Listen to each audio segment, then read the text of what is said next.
Good morning student. Class 6 subject Hindi revision work. पिछली class में हमने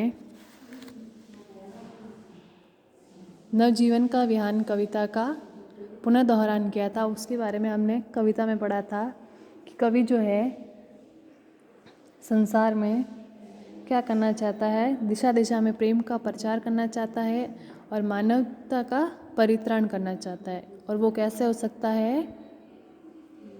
नवजीवन के विहान से, एक नए सवेरे से ही वह हो सकता है और मानव की आंतरिक शक्ति को जगाकर उसमें विश्व कल्याण और बंधुत्व की भावना विकसित करके ही संसार में जो है प्रसन्नता और नवीनता का संचार हो सकता है। ये कविता है सुमित्रा नंदन पंत की। अब हम इसके शब्दार्थ के बारे में डिस्कस करेंगे। शब्दार्थ में फर्स्ट है चीर महान। चीर महान क्या होता है? जो हमेशा से महान रहने वाले हैं, सदा महान रहने वाला व्यक्ति जो होता है चीर महान, जो सदा सत्य के मार्ग पे चलता है और सत्य बोलता है, वो होते हैं चीर महान, यानी सदा महान रहने वाला। फिर सत्य प्राण, सत्य स्वरूप, जो सत्य के समान हो, जो सच के जैसा हो, उसे कहता है सत्य स्वरूप। संचय, संचय का अर्थ होता है संदेह, कोई भी शंका या संदेह जो होता है उसे कहा गया है संचय।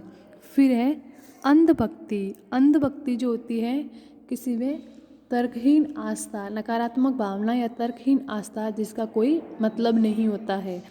फिर है अखिल व्यक्ति। अखिल का मतलब होता है सभी और व्यक्ति का अर्थ होता है मनुष्य। तो अखिल व्यक्ति का होता है सभी मनुष्य, सभी मानव जाति। चीर मुद्दे, चीर मुद्दों का अर्थ है बहुत दिनों से जो बंद है, बहुत दिनों से बंद है वो, उसे कहा गया है चीर मुद्दे। उसके बाद है उर। उर का अर्थ होता है हृदय। उर का अर्थ होता है हृदय। फिर है परित्राण। परित्राण का अर्थ होता है रक्षा या सुरक्षा करना। विश्व, विश्व का अर्थ है संसार या जगत। फिर विहान, विहान का अर्थ होता है सवेरा, सवेरा सुबह।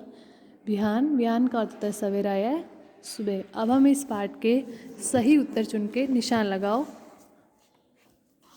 उसका रिवीजन वर्क करेंगे। सही उत्तर चुनकर निशान लगाओ, टिक का निशान लगाना है। 4 ऑप्शन दे रखे हैं जिसमें से कौन सा सही है उस पर टिक का निशान लगाना है। प्रश्न संख्या फर्स्ट है कवि ने प्रभु से क्या मांगा है। कवि जो है इस कविता में सुमित्रा नंदन पंत, तो वो प्रभु से क्या मांगता है। फर्स्ट ऑप्शन है धन, क्या वह धन मांगता है। सेकंड है वरदान। थर्ड है शक्ति या फोर्थ है विश्व शांति। सुमित्रा नंदन पंत जो है इस कविता में वो प्रभु से क्या मांगता है। फर्स्ट है धन, सेकंड है वरदान, थर्ड है शक्ति और फोर्थ है विश्व शांति। तो इस कविता को पढ़ने के बाद हमने क्या समझा कि जो कवि है इस कविता में प्रभु से विश्व की शांति मांग रहा है, उसके कल्याण की बात कर रहा है, तो वो विश्व शांति मांगता है। विश्व शांति इसका सही ऑप्शन है, इस पर टिक लगाना। फिर है सेकंड है दिशा दिशा में प्रेम का प्रसार होगा। दिशा दिशा में प्रेम का प्रसार होगा। तो दिशा दिशा में प्रेम का प्रसार कैसे होगा? भेदभाव मिटने से, प्रभु की भक्ति से, वरदान प्राप्ति से या स्वर्ग प्राप्ति से। दिशा दिशा में प्रेम का प्रसार कैसे होगा? भेदभाव मिटने से, प्रभु भक्ति से, वरदान प्राप्ति से या स्वर्ग प्राप्ति से। इसका सही उत्तर है भेदभाव मिटने से। अगर सब जगह से जाति पाति धर्म का भेदभाव मिट जाएगा तो दिशा दिशा में क्या होगा? प्रेम का प्रसार होगा। तो इसका सही उत्तर है भेदभाव मिटने से। फिर थर्ड है कवि किसका प्रेमी बनना चाहता है। कवि किसका प्रेमी बनना चाहता है? फर्स्ट है प्रभु का, सेकंड है सौंदर्यपूर्ण सत्य का, फिर इस संसार का या मानव का। कवि किसका प्रेमी बनना चाहता है? प्रभु का, सौंदर्यपूर्ण सत्य का, संसार का या मानव का। तो इसका सही उत्तर है सौंदर्यपूर्ण सत्य का, जो हमेशा सत्य बोलता हो और सौंदर्य से परिपूर्ण हो और सत्य के मार्ग पर चलता हो। कवि विश्व में ऐसे इंसान का प्रेमी बनना चाहता है। फोर्थ है कवि मानव के जीवन में क्या लाना चाहता है। सुमित्रा नंदन पंत मानव के जीवन में क्या लाना चाहते हैं। फर्स्ट है प्रभु भक्ति, सेकंड है स्वर्ग के सुख, थर्ड है नया सवेरा और फोर्थ है विश्व शांति। कवि मानव के जीवन में क्या लाना चाहता है? प्रभु भक्ति, स्वर्ग के सुख, नया सवेरा या विश्व शांति।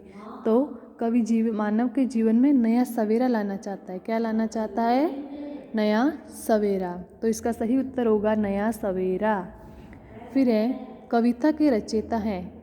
ये जो कविता है नवजीवन का विहान, इसके रचयिता कौन है? सुमित्रा नंदन पंत, सूर्यकांत त्रिपाठी निराला, मैथिली चरण गुप्त या रामधारी सिंह दिनकर। फर्स्ट है सुमित्रा नंदन पंत, सूर्यकांत त्रिपाठी निराला, मैथिली चरण गुप्त या रामधारी सिंह दिनकर। तो इस कविता के रचयिता हैं सुमित्रा नंदन पंत। तो आपका फर्स्ट ऑप्शन सही होगा, Sumitra Nandan Pant. Okay, thank you.